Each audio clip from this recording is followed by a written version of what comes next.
first time in years, we finally have a challenger to M. Dickey's wrestling empire, as the Switch is the #1 wrestling game, because everything else just kind of sucked. AEW Fight Forever came out last week at the time of recording, and is quickly putting itself at the top of my favorite games of the year list. I've been waiting for this game since we got footage. It feels like an eternity ago, and I am more than happy to report we got a decent game, and we got a decent Switch port. Developed by THQ Nordic, Ukes, and that dude who directed WWF No Mercy on the N64. Quite the stacked list of guys. Ukes responsible for some of the most enjoyable professional wrestling games of all time. THQ Nordic coming back and has been doing really well. The SpongeBob games, I think they remastered Destroy All Humans, and the ports to the Switch have been really good, generally speaking. So, this was in good hands. This is a hybrid of those old N64 games and the best wrestling games of all time, like Smackdown Here Goes the Pain and Smackdown vs. Raw 2006. At least, that's my opinion, but I don't think I'm wrong.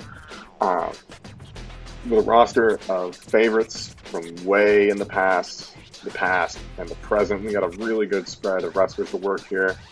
And while we don't necessarily have a huge variety of match types, what we do have is a really easy game to pick up and play.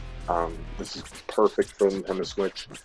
It's perfect for you to sit on a couch and drink a little bit, I guess, or whatever you want to do. If you have friends over, or even if you have online capability, I don't know if I would recommend the Switch online for this, but if you have it, you should absolutely play it with friends. It has this Aki engine being the N64 engine, sort of a rigidity to it, but it's also flexible enough to where you can do all kinds of crazy, batshit insane stuff that you generally see on AEW television. I really, truly think this is the most fun I've had with a wrestling game in probably, at least at launch, a wrestling game that's came out in about 10 years since WWE 2K14, WWE 13. Both of those games were also developed by Ukes, so maybe getting Ukes was a good thing. I don't know how to do it justice. What you're seeing is insane shit. You can't really do a backflip off the ladder that quickly and have it feel that impactful in WWE 2K, those new games, and you sure as hell can't do it on the Nintendo Switch, which this video is sort of tailored towards covering. Like I said, this is a really, really good port.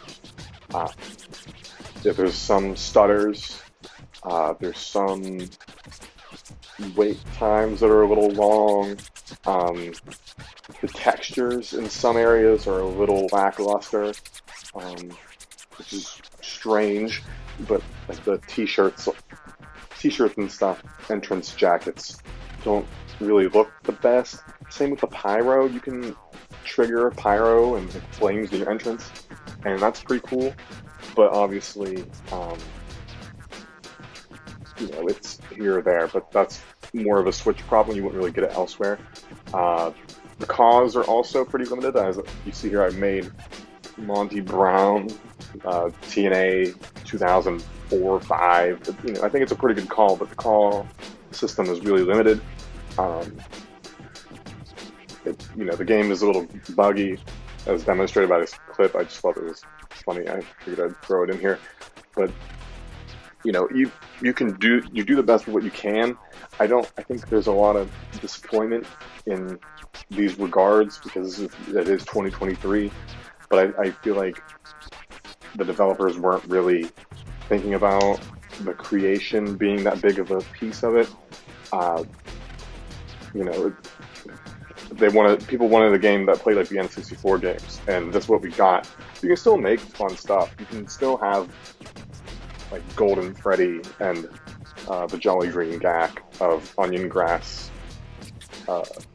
fame wrestle in a exploding barbed wire death match in your create arena. And that really shows off how impactful the sounds are in this game. Like, you know, this is pretty intense. Runs very well on the Switch. I don't see any problems, and it sounds crazy. Like you know, you feel the impact of these things, and even if there's a little bit of stutter, none of that oomph is lost. You know, it's brief. It kind of breezes by, and it's like, you know, maybe, especially in like handheld mode, you don't really notice it. But it's still a blast to play. I think that's the main thing. Make sure you don't forget this.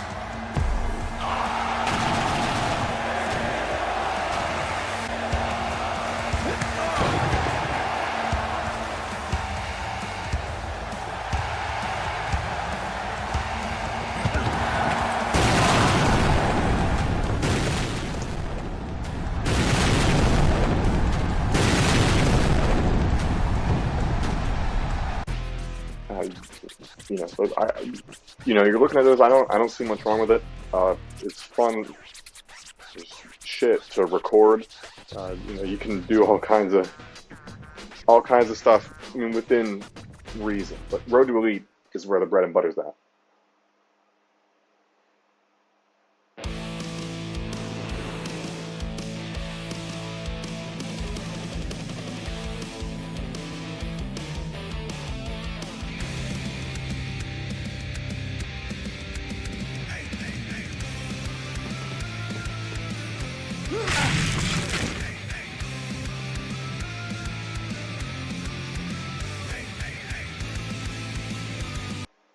So Road to Elite is like the N64 career modes in No Mercy. It's sort of a choose-your-own-adventure book that has a couple of branching pathways that you get into based off of your win-loss record, your wrestler's personality, and so on. And it's pretty fun so far.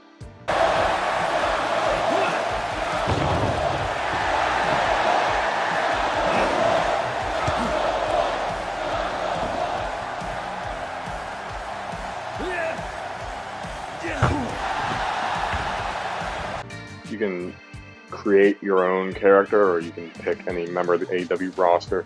I made my CAW from my e-fetting days. If you know, maybe.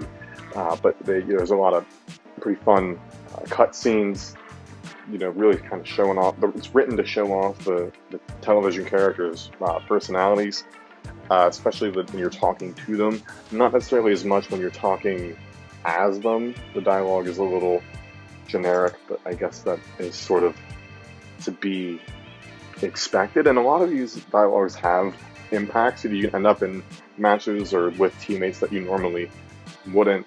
I'm pretty sure it's an option in all of them to get a match with CM Punk in his Rampage debut. But there's still also a lot of really, really funny cutscenes that, and most importantly, don't really suffer from being on the Switch.